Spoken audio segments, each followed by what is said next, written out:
कैसे पार लगेगी। हे संसार के खेवैया, इस नैया को खे के पार लगा दो, क्योंकि भव सागर से जो नाव खेने वाले हैं वो तो आप ही हैं। दुखों के भव सागर से आनंद सागर की तरफ आप हमारी नाव को खे करके लगा दो। आगे रास्ता बताना तेरा काम है, आगे रास्ता बताना तेरा काम है। न खाने की न पीने की न मरने की न जीने की, न खाने की न पीने की न मरने की न जीने की। निकल के देखो, चिंता किसको रहेगी। मेरे ठाकुर को रहती है तेरे हर बात की चिंता। तेरे ठाकुर मेरे कान्हा मेरे गिरधर को रहती है तेरे हर बात की चिंता। मेरे ठाकुर को रहती है तेरे हर बात की चिंता। हमें चिंता नहीं अपनी, तुम्हें चिंता हमारी है। हमें चिंता नहीं अपनी, तुम्हें चिंता हमारी है। हमारी नाम तेरा रक्षक सुदर्शन चक्रधारी है। हमारी नाम तेरा रक्षक सुदर्शन चक्रधारी है। घर से निकले हुए जा रहे थे, भगवान की प्रेरणा हुई, नारद जी जाओ मेरे भक्त को रास्ता तुम दिखाओ। क्योंकि रास्ता देखो दिखाना ये संतों का काम होता है, भक्तों का काम होता है। दुनिया में जो भटके हैं या अटके हैं या लटके हैं, समस्या में फंसे हैं, उन सबको समस्याओं से बाहर निकालना ये भगवान के जो भक्त हैं उनका काम है। नारद जी आ गए। नारद जी ने आकर के पूछा, बेटा कहाँ जा रहे हो? तो ध्रुव जी बोले भगवान को पाने। बोले उनको जानते हो? कैसे? जानता तो नहीं। तो वापस चले जाओ घर, जान करके आओ कि वो हैं कैसे, कहाँ रहते हैं, उनका नाम क्या है, धाम क्या है, रूप क्या है, वो दिखने में कैसे कैसे पहचानोगे। अगर भगवान मिल भी गए तो कैसे जानोगे कि यही भगवान है। ध्रुव जी तो बड़े होनहार थे, बड़े होशियार थे। बाबा को प्रणाम किया और नारद जी से बोले बाबा ऐसा करो, अब हम किसको ढूंढने जाएं जो ये बता रहे हैं कि भगवान कैसे हैं। वहाँ यह भी जानते होंगे कि वह रहते कहाँ है, उनका नाम क्या है। जब आप बता रहे हो तो आप तो जानते होंगे ना, आप उनका भजन किया करते हो, हमेशा नारायण नारायण जपा करते हो। अब हम दूसरा गुरु कहाँ ढूंढे? हम आपको ही गुरु बना रहे हैं, हे गुरुदेव कृपा कर दो। तो नारद जी ने कहा बेटा तुम हमारे शिष्य बन गए हो, हैं, तुमने गुरु हमको मान लिया है। तो गुरु के होते हैं चरण कमल। चरण कमल का मतलब जानते हो? कमल माने होता फूल और चरण माने पैर। गुरु के चरण कैसे हैं? कमल। तो कमल का एक स्वभाव होता है, कमल का एक स्वभाव होता है। कमल की जड़ तो पानी में रहती है, लेकिन फूल 4 अंगुल पानी के ऊपर रहती है।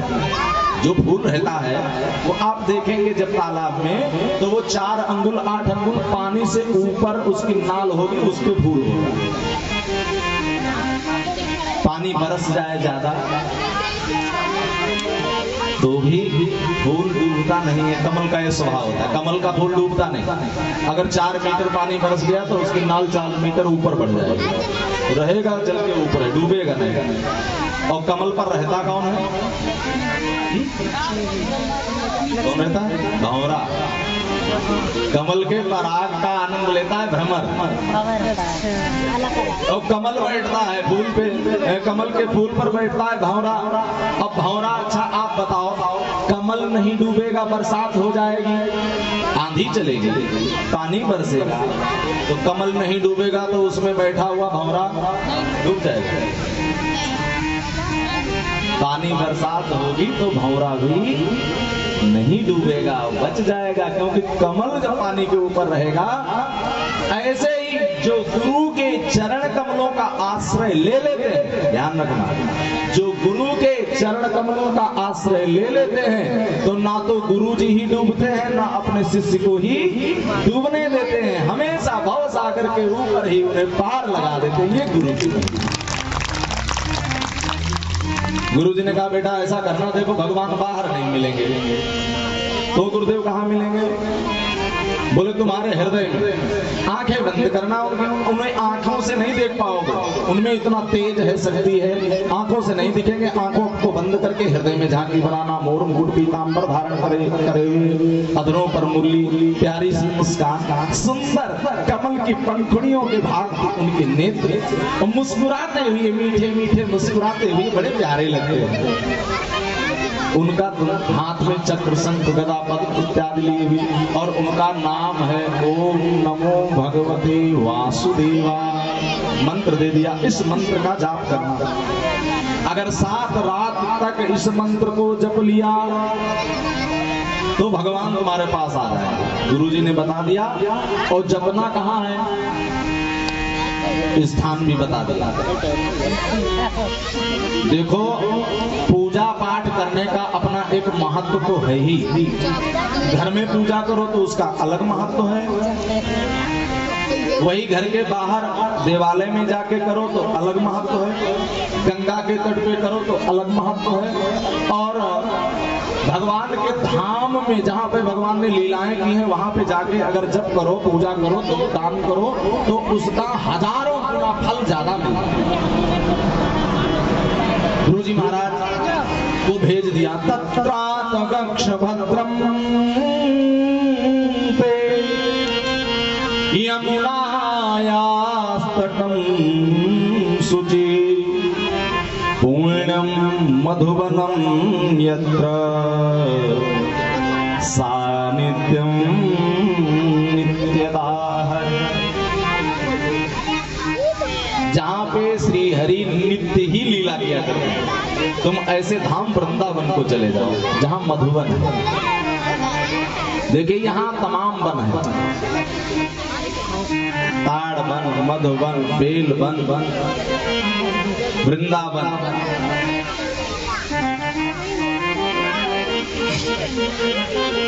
तत्रात गक्ष भद्रम ते यमुनायास्तटं शुचिः। यमुना के तट पे जाना, और यमुना के तट पे मधुबन में जाके तुम भगवान का ध्यान करोगे तो भगवान बांके बिहारी जी, श्री ठाकुर जी बहुत जल्दी कृपा करने। आज भी श्री बांके बिहारी जी की कृपा बहुत सारे भक्त लोग पाया करते हैं। तुम ऐसे धाम को जाओ। गुरुदेव को प्रणाम किया और माथा नवा के पहुंच गए, जब करने लगे। 7 दिन बीत गए, 1 महीना बीता, 3 दिन रात्रि के बाद में कहते कि फल खाए, भगवान आए नहीं। और जब कौन चल रहा है, ओम नमो भगवते।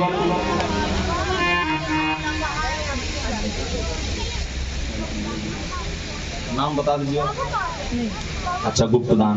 आपका गुप्त दान आपके हाथों से हुआ है, बहुत बहुत व्यासपीठ से मंगल कामना।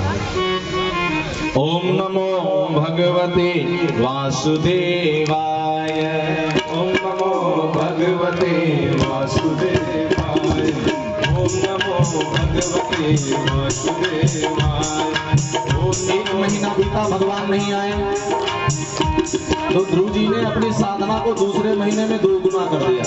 पहला महीना कहते कि फल खा के, दूसरा महीना सूखे पत्ते खा के जल दिया, वो भी 6 रात्रि के बाद में, 6 दिन के बाद केवल सूखे पत्ते खाए। और जब कर रहे हैं ओम नमो भगवते वासुदेवाय। ओम नमो भगवते वासुदेवाय। ओम नमो भगवते वासुदेवाय। भगवान नहीं आए। अगर और कोई आदमी होता ना तो गुरुजी ने कहा था 7 दिन तक जब करोगे तो भगवान आ जाएंगे, तो भगवान को लेकर के और यमुना जी में विसर्जित कर देते। गुरुजी ने कहा था फायदा कोई मिला नहीं, ऐसे भगवान को क्या करेंगे। लेकिन ध्रुव जी अपनी साधना को बढ़ा रहे। तीसरे मास अनुप्राप्त, तीसरा महीना लगा और तीसरे महीने में नवमे हने केवल जल 9 दिन के बाद में कुछ खाया पिया नहीं, केवल जल पिया और जब कर रहे हैं साधना बहुत कठिन बढ़ाते जा रहे हैं। ओम नमो भगवते वासुदेवाय, ओम नमो भगवते वासुदेवाय। तीसरा महीना भी बीत गया, भगवान नहीं आए। चौथा महीना लग गया, अब अपनी और साधना बढ़ा दी। इंद्रियों को भूख प्यास लगती ही नहीं है, शरीर कुछ चाहता ही नहीं है। अब तो गुरुदेव के वचनों पे विश्वास है। भगवान यदि नाथ का नाम दया निधि है तो दया भी करेंगे कभी न कभी, आना तो पड़ेगा। और जिसमें विश्वास है भगवान आ जरूर जाते हैं।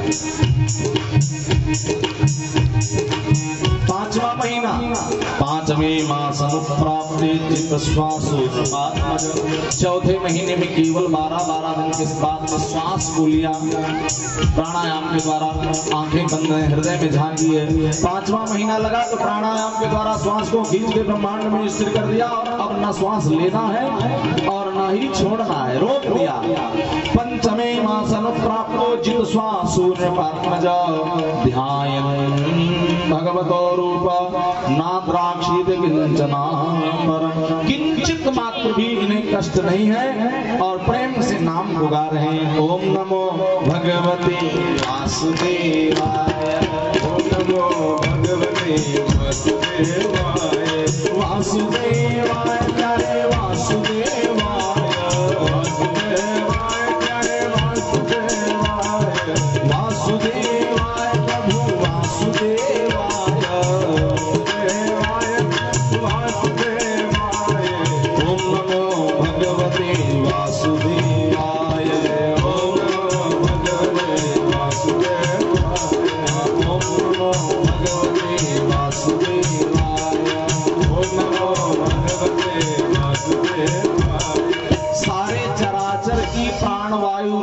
हाहाकार मच गया।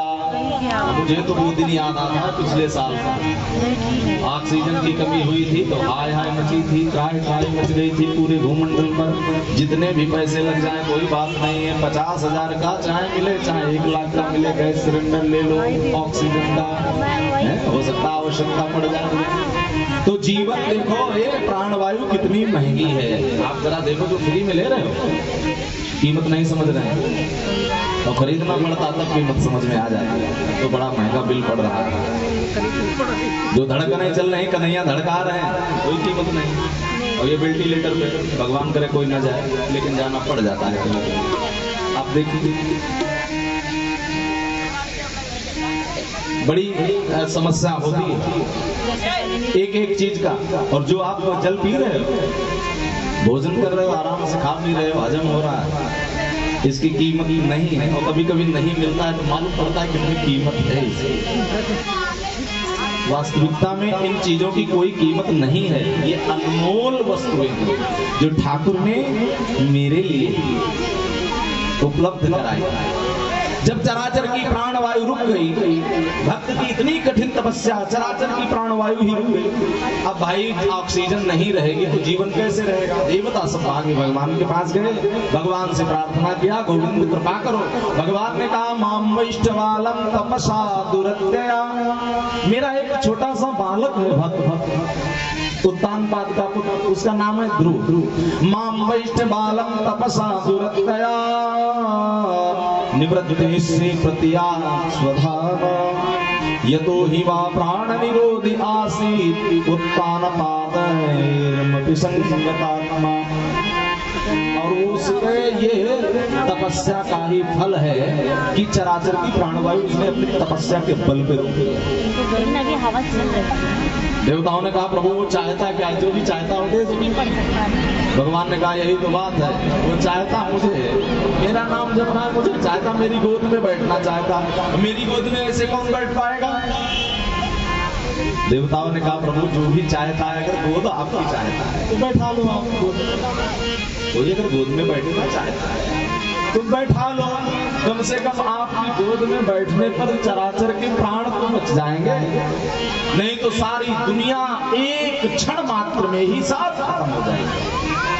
अगर भाई श्वास ना ले पाए, हवा ना रहे तो कुछ भी नहीं रह जाएगा धरती में। भगवान आ गए ध्रुव के पास, अंदर की झांकी जो थी भगवान ने अपनी माया से गायब कर दी, ओझल हुई झांकी, ध्रुव जी व्याकुल हुई, आंखें खुली, आंख से अश्रुपात होने लगा और वाणी कुछ कह नहीं पा रही है। सामने देखा जो अंदर प्रकट था वही बाहर है, बोलना चाहते हैं ध्रुव जी। भगवान ने शंख छुआया अपना और ये स्तुति गाने लगे, प्रभु आप गायब हुए थे तो लगा था कि प्राण निकल जाएंगे, लेकिन आपने अपनी करुणा करके मुझे बचा लिया, नहीं तो मेरे प्राण ही निकल जाएंगे। तो प्राण तो आप ही हो मेरे गोविंद। यो अंतः प्रविश्य मम वाचमिमां प्रसुप्ता।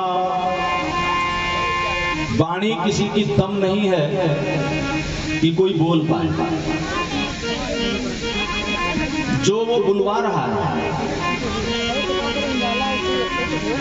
वो हम बोल पा रहे हैं, नहीं तो किसी की हिम्मत नहीं है, चाहे जितना शक्तिशाली आदमी है वो बोल कर नहीं पाता है। और तो बात आप सुनो, जिसकी शक्ति से अखिल शक्ति, सारा भूमंडल जिनकी शक्ति से चल रहा है, कहते यो अंतः प्रविश्य मम वाच। आप ही अपनी शक्ति दे करके मुझे बोलने के काबिल बना दिए हो, और आपकी कृपा हो तो मूकम करो वाचालम, जो गूंगा है, बोल नहीं पाता है, बोलना नहीं जानता है, आपकी कृपा हो जाए तो वाचाल हो जाता है, वेद पढ़ने लगता है। पंगुम लंघयते गिरिम। अपंग व्यक्ति पहाड़ पर चढ़ जाता है। यत कृपातमहं वन्दे परमानंद माधव। और क्या क्या कहूं, आपकी कृपा से क्या कुछ नहीं होता है। तो ध्रुव जी कहते हैं जो वाणी भी है या भी आपकी दी हुई है, तो इसमें हमारा है कुछ काम। यो अंतः प्रविश्य मम वाचमिमां प्रसुप्तां संजीवयत्यखिल शक्तिधरा स्वधाम्ना। अन्यस्तहस्तचरण श्रवण मगादीन् प्राणान् नमो भगवते पुरुषाय तुभ्यम्। आपके हजारों पैर, हजारों हाथ है, आपकी शक्ति का कोई अंत नहीं है, हम कैसे आपको पा पाएंगे। ये तो आपकी करुणा है कि आप कृपा करके मुझे मिल गए। मैं इतना जानता हूँ आप ही हमारे प्राण हो। प्राणान नमो भगवते, जो गुरुदेव ने नाम दिया था वो नाम लेकर के भगवान को प्रणाम किया। मैं जानता हूँ कि जो गुरुदेव ने मंत्र दिया है वो मंत्र आज मेरा सिद्ध हो गया, मेरे परमात्मा मेरे सामने आ गए। ध्रुव जी को स्तुति करते हुए देखिए, जैसे छोटा बालक होता है परीक्षित, और छोटा बालक बोल नहीं पाता है। माँ कहती है बेटा माँ बोलो, और बच्चा खड़ा है, माँ अगर एक बार बोल देता है तो माँ बोल देता है, और माँ बोल के जब खिलखिला के हंसने लगता है तो माता भी खिलखिला के हंस करके अपने वात्सल्य से बच्चे को जैसे उठा के छाती से लगा लेती है। ऐसे ही मेरे भगवान ने ध्रुव जी को उठा लिया और उठा के अपनी छाती से लगाया। धन्य हो गया ध्रुव, भगवान के हृदय से लग गया, गोद में बैठा लिया। देखो हमारे यहाँ की परंपरा तो यही रही है, हृदय मिलाने की। हृदय मिल जाए तो बात बात बन गई। और अब क्या हो गया है, अब हम लोग हाथ मिलाते हैं। शिष्टाचार में हाथ मिलता है, और कब हाथ मिलेगा कब हाथ छूट जाएगा कोई भरोसा। मिलते हैं एक दूसरे को तो बाबू यहीं अच्छा बैठे बैठे बैठे हेलो हाय कह के मिलते हैं। बात को मेरे ध्यान पूर्वक सुनिएगा। हेलो हाय कह के मिलते हैं एक दूसरे का शिष्टाचार होता है। हेलो कैसे हो बाय चाय यही बची है। हाय बाय चाय दूध दही रहा नहीं। पहले लोग स्वागत दूसरे तरीके से करते थे। कोई अपना आता था हमारे खुशी के उसको हृदय से लगा के स्वागत करते थे। वह प्रेम वह अनुराग वह करुणा। बोली गोविंद भगवान की झांकी आ रही है। बच्चे बिल्कुल हमें तो बच्चे हमारे राधा जी और कन्हैया जी की सुंदर